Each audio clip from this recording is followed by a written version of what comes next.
दोस्तों, ये एक सच्ची कहानी है, फोर्ड वर्सेस करारी। आप सबका मेरे चैनल पर स्वागत है। चलिए कहानी की शुरुआत करते हैं। दोस्तों, यहाँ हम देखते हैं कि कार रेस में एक रेस चल रही है जिसमें हमारा रेसर रेस लगा रहा है। रेस के दौरान ही उसको अचानक दिखाई नहीं देता, बिल्कुल आंखों के आगे अंधेरा आ जाता है और बाद में हम देखते हैं कि उसको दिल की एक प्रॉब्लम है जिस वजह से उसकी आंखों के आगे अंधेरा आ गया था और वो रेस हार गया था। दोस्तों, कहानी की शुरुआत होती है हेनरी फोर्ड 2 से, जो कि बहुत ज़्यादा गुस्से में है, अपसेट अपनी कार कंपनी को लेके, क्योंकि उसकी कार कंपनी की सेल बहुत ज़्यादा गिरती चली जा रही है।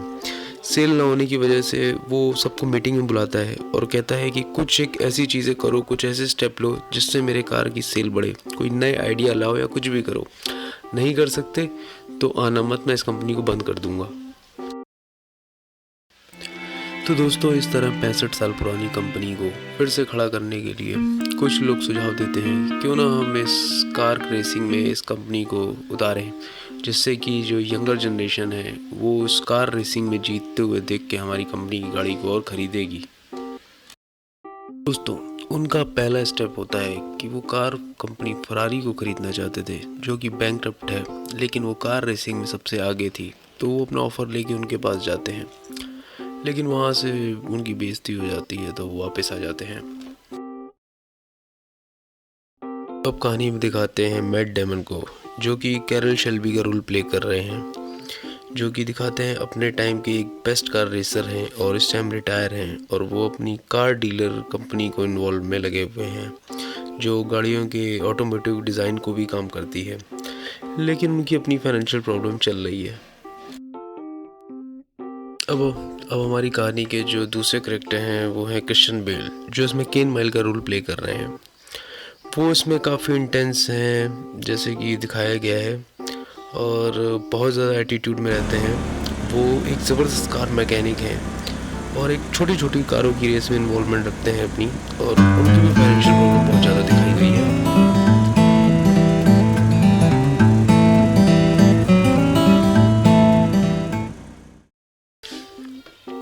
फिल्म में अब दिखाते हैं कि फोर्ड कंपनी हायर करती है कैरल शेल्बी को, जो कि फ्रांस में होने वाली 24 घंटे चलने वाली लंबी रेस के लिए, जो ले मांस नाम से है। और कैरल चाहता है कि जब वो रेस हो तो उसका जो पहला ड्राइवर हो वो केन माइल्स हो। शेल्बी और माइल्स फोर्ड GT40 को टेस्ट करते हैं, प्रोटोटाइप को रेसिंग के लिए तैयार करने के लिए। उसमें बहुत सारी चीज़ें हैं जैसे कि engine, weight, speed. Ford company वाले अब जो है माइल्स को रेसिंग के लिए नहीं भेजते हैं, इसकी बजाय वो किसी और 2 ड्राइवर को भेज देते हैं आइडियल जो स्टार्टिंग रेस है उसके लिए। लेकिन माइल ने पहले ही प्रेडिक्ट किया था कि दोनों ही लोग रेस पूरी नहीं कर पाएंगे और ऐसा हुआ। फोर्ड की कंपनी ने जिन 2 ड्राइवरों को भेजा था वो दोनों ही रेस में हार गए, वो उसको कंप्लीट ही नहीं कर पाए थे। भी अब फोर्ड के ओनर के पास हेनरी के पास आता है और हेनरी पूछना चाहता था कि हम क्यों हारे। तो वो बताता है कि हार का कारण ये था कि मेरी डायरेक्ट आपसे मुलाकात नहीं हो पाती थी, बीच में बहुत सारे नौकर चाकर थे, मेरी एक फ़ाइल आप तक आने में 8 से 10 लोगों के बीच का फासला तय करती थी। मुझे डायरेक्ट आपसे मुलाकात होनी चाहिए थी और मैं जो करूँ मेरे ऊपर फाउंडेशन ना हो, मैं डायरेक्ट आपको रिपोर्ट करूँ, तब तो इस रेसिंग को जीता जा सकता है, वैसे मुश्किल है। हेनरी उसको पूरा मौका देता है कि अब रेस की पूरी कमांड तुम्हारे पास ही होगी, कोई बीच में तुम्हारे साथ नहीं आएगा। शेल्बी और माइल्स गाड़ी के डिज़ाइन पे फिर से काम शुरू कर देते हैं। दोनों बहुत ही ढंग से उसकी स्पीड के ऊपर काम कर रहे होते हैं और इसी के टाइम पे गाड़ी GT40 के इंजन को टेस्ट करते टाइम जब वो 358 किलोमीटर की स्पीड पे आ जाती है तो उस टाइम पे उसके ब्रेक में प्रॉब्लम हो जाती है और माइल्स की जान जाते जाते बच जाती है ब्रेक फेड होने की वजह से टेस्टिंग में।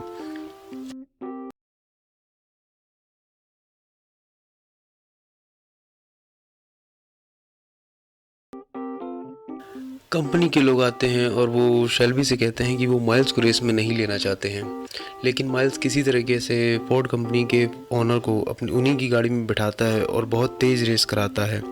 जब वो रेस गाड़ी में बहुत तेज़ स्पीड पे होता है तब वो उन्हें कन्विंस कर लेता है कि इसे उसी को चलानी चाहिए जिसने इसके इंजन को डिज़ाइन किया है।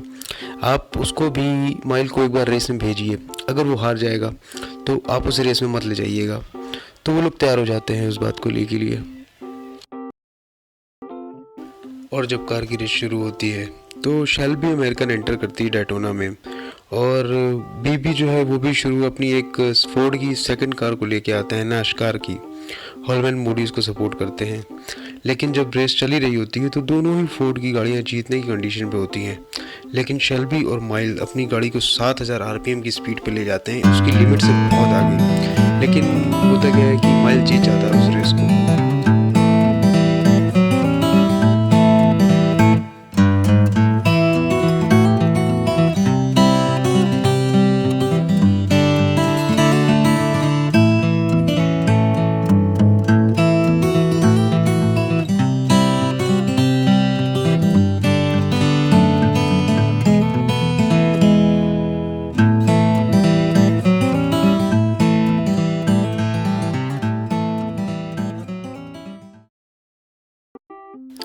अब 1966 में 24 घंटे चलने वाली ले मान रेस शुरू होती है। माइल जिसमें स्टार्टिंग में शुरू हो जाता है रेसिंग के लिए, लेकिन स्टार्टिंग में ही उसके गेट में अचानक से एक प्रॉब्लम आने लगती है जो पहले ही लैप में स्टार्ट हो जाती है। उसका गेट नहीं बंद हो रहा होता, और जब पहले ही लैप कंप्लीट करके वो आता है तो उसकी टीम के इंजीनियर फ्लिक रेमिंगटन उस गेट को फिक्स कर देते हैं मैलेट से एक हथौड़ा मार मार के।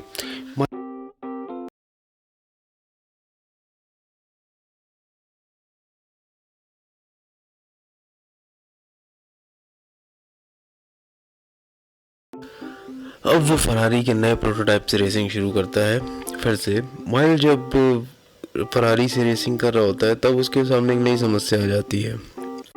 उसकी गाड़ी के ब्रेक फेल हो जाते हैं, और जब उसका पिट स्टॉप आता है तब उस टाइम उसके ब्रेक को चेंज कर दिया जाता है। इसको लेके फरारी के लोग कंप्लेन करते हैं, लेकिन ये लोग बाद में बताते हैं कि पार्ट्स को बदलना, रिप्लेस करना लीगल पार्ट है, इसमें कोई गलत चीज़ नहीं है। रेस कंटिन्यू होती चली जाती है। एक जगह ऐसा आता है कि फरारी के एक जगह पे इंजन फेल हो जाते हैं, और ना चाहते हुए भी फरारी रेस से बाहर हो जाती है। अब देखते हैं उनकी फोर्ड की ही तीनों गाड़ियां टॉप पोजीशन पे हैं।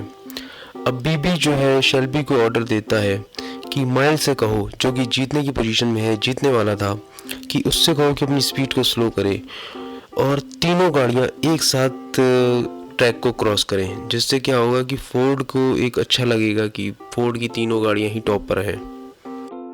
बीबी के इस ऑर्डर से माइल पहले तो नाराज़ होता है, लेकिन बाद में वो सब कुछ छोड़ देता है कि ड्राइवर किसको करे कि ना करे उसकी मर्जी पे।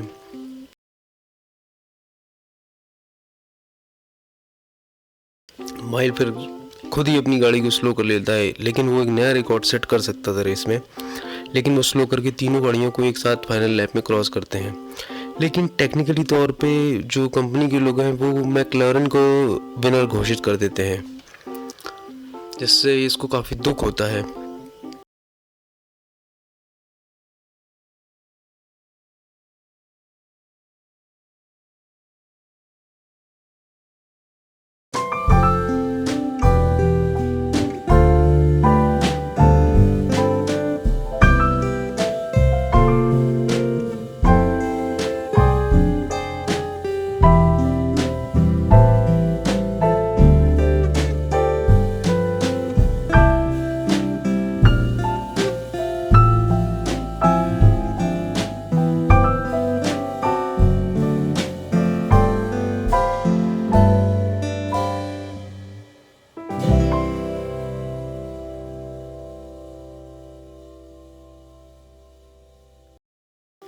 लेकिन माइल जो है काफ़ी ग्रेटफुल है शेल्बी के लिए, क्योंकि उसने उसको ले मान में रेसिंग की अपॉर्चुनिटी तो प्रोवाइड कराई, क्योंकि वो हमेशा एक छोटी छोटी रेसें करता था। उसको इतनी बड़ी रेस का हिस्सा बनने की खुशी हुई, और जीतते हुए भी वो जीत नहीं पाया, लेकिन इस बात का उसको इतना गम नहीं हुआ।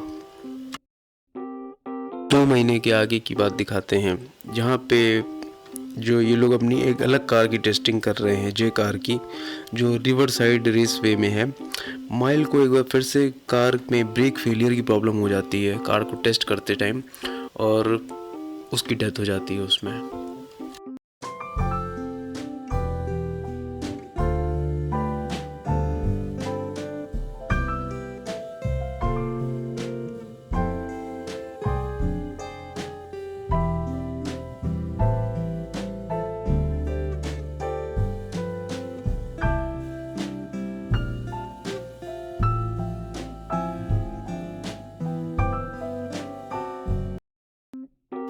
अब 6 महीने के आगे की बात दिखाते हैं। अब जो है शेल्बी जो है माइल के घर जाता है, उसकी वाइफ जो विडो हो चुकी है मोली के पास, और उसके लड़के पीटर को वो एक रेंच देता है, जो ये वही रेंच था जो इसने कभी माइल ने फेंका था इसके ऊपर, जो SCCA रेस में विलो स्प्रिंग 1963 में जीतता है ये इस चीज़ के टाइम पे। इस कहानी को यहीं ख़त्म करते हैं, लेकिन एक छोटी सी चीज़ इसमें और थी कि फोर्ड जो है उस रेसिंग के बाद भी अपनी लेमान की विनिंग स्ट्रीक को कंटिन्यू करता है, 1967 में भी, 68 में भी और 69 में भी। लेकिन माइल्स को ध्यान दिया जाता है 2001 में एक अलग अवार्ड देके, hall of fame of America. 2001 में उसको मोटर स्पोर्ट का रिकॉग्नाइज़ किया जाता है, उसकी डेथ के काफ़ी टाइम बाद वो अवार्ड उसको दिया गया है। यहीं पे कहानी ख़त्म होती है। आप सबका मेरे चैनल पे आने के लिए थैंक यू।